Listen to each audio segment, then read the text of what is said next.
Hello, my name is Steve Kennedy, and I hope you enjoy my set. Okay, cool. So tell me a little bit about your first musical experience where, it really hit home. Well, and it really hit, I will never forget, and I'm still happy about it. My parents were into house, and they went partying, and they bought a CD from Rogue and Eric E. It's a Dutch house duo from back in the day. Housequake, their duo. And that's the day when I was playing with my tiny train in my room, and on the radio was always the CD playing. And then house got into my head, and I never let go. And I was like, how do you DJ this, and how do you make this? And then that's how it started for me. Oh, I always started with house, because house is my groove, house is my soul. And it eventually developed to the combination of the groove of house and the space and energy of techno. And tried to create my own sound with making the own tracks.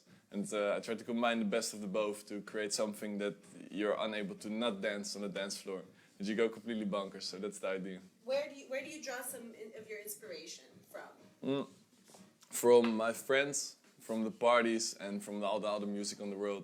But I try mainly to make music that just feels right for me. So when I create something and it makes my head go like this, and I want to party, then that's the thing I want to make, I really want to know what goes on inside your head. Yeah. What happens when you hear music? Exactly. Yeah. What is it? Do you see things? Yeah, is it a visual? Can you tell me a little bit about your sense? Yeah. It's all about the feeling and the sense, and I just try to, with everything in life, try to check like what feels right from the inside. And I create music. I'm just busy with feeling what works for me, and when it works for me, and it often then and I play it on the dance floor, people go quite crazy. So it kind of works, just making what you love, and then that's the thing that works for me. Creating something that lifts you to a higher state of being, for me, is that music. So I try to just feel as well as I can what touches my soul, and then creates that thing that makes me go nuts, Love that. Yeah. Thank you. Thank you very much. What do you have in your pockets? I have in my pockets. Of course, the most important thing in the whole world, a USB. And that's it actually. Yeah, I never have a phone when I play.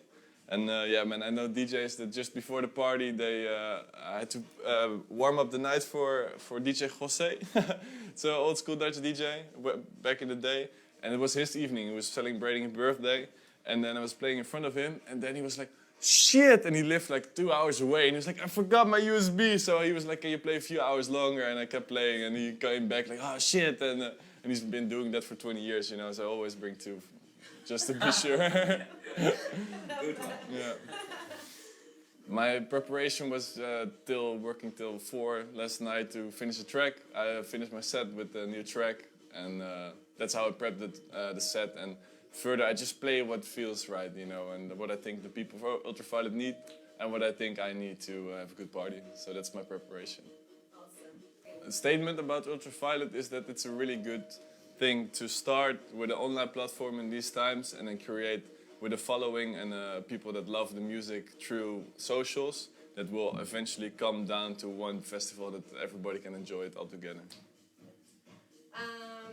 So tell me a little bit about your collectives. If the different parts of collectives. Obviously now we're representative of Pick Records, but you can talk about other collectives, Pick Records. Yeah. Just where you find yourself. Yeah, where I find myself is in the scene, the melodic, deep, groovy techno scene. I'm about to start my own label, and that's going to be one of my collectives. It's called Lighthouse Records. And further, I released a track on my friend Stefano's label, Click. Happy with that. Woo! Join the family. And further, the collective is just good music, and getting to know more DJs with the same mindset and work together. Latest release was on this guy's label, Click, find him. And the release was inspired by 2 guys who stole my motorbike in front of my house. And I got it on video, and then the release is called Find Him. So find the guys, and also on the flyer of the release is a picture of the guys who stole my scooter with a bar for their head, because I kind of respect them, but they became the album cover for the new release on Stefano's label.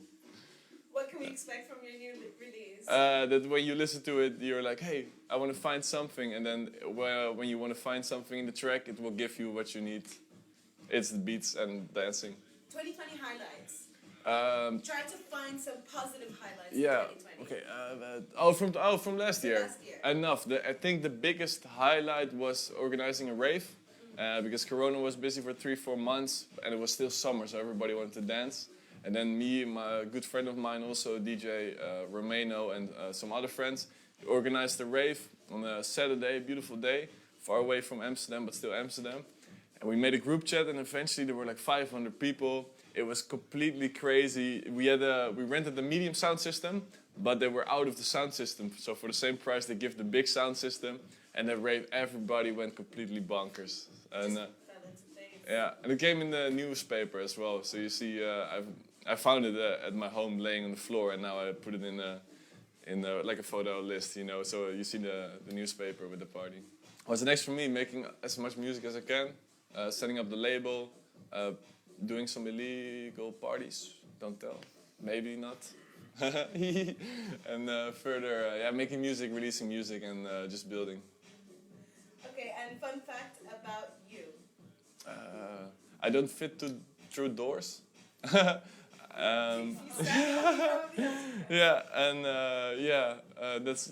it. Favorite producers, I think, like the hot since '82, Joris Voor and Carl Cox, Renier Zonneveld. But it's all what I try to make myself is a combination of those. So I don't have a favorite one, but they all have a certain energy, and try to combine it all into a new sound.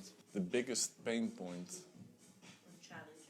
Yeah, I think it's all a challenge because it's your own company and it's all the music. But the biggest challenge, I don't know, getting in reach with the big labels. That can be a big challenge. But there's always a way to find a way. So it's all a challenge, but also another challenge. What would you like to see different about the industry? That the people come as well for the music and not for the drugs. Like drugs can be a nice extra, but you see some really famous people are also famous because it's all about the drugs, you know. And you can take some if you want, but not take it and then go, but go and then maybe take it. You know, it's a little difference. Well, actually, I'm just reading a book about how house and techno came to Holland from Detroit and Chicago, and how it developed. So, as in Holland is quite a big trademark in the world with the DJs. For my career, I want to be one of the big boys as well, so we'll work hard for it. And now, how I see it will go. Corona is still a pain in the ass, probably for a couple of years. You don't know, but it's going to be great. And when the parties are going to happen again, it's going to be even better, I think. My vision is that people come closer to each other and not afraid of the distance they have to keep now. And then forget all the bullshit like status or whatever. I want everybody to be one under the same roof, you know, in the same party. So that people come even more together. Like, hey, we all had Corona in every country. Every kind of people had their bullshit.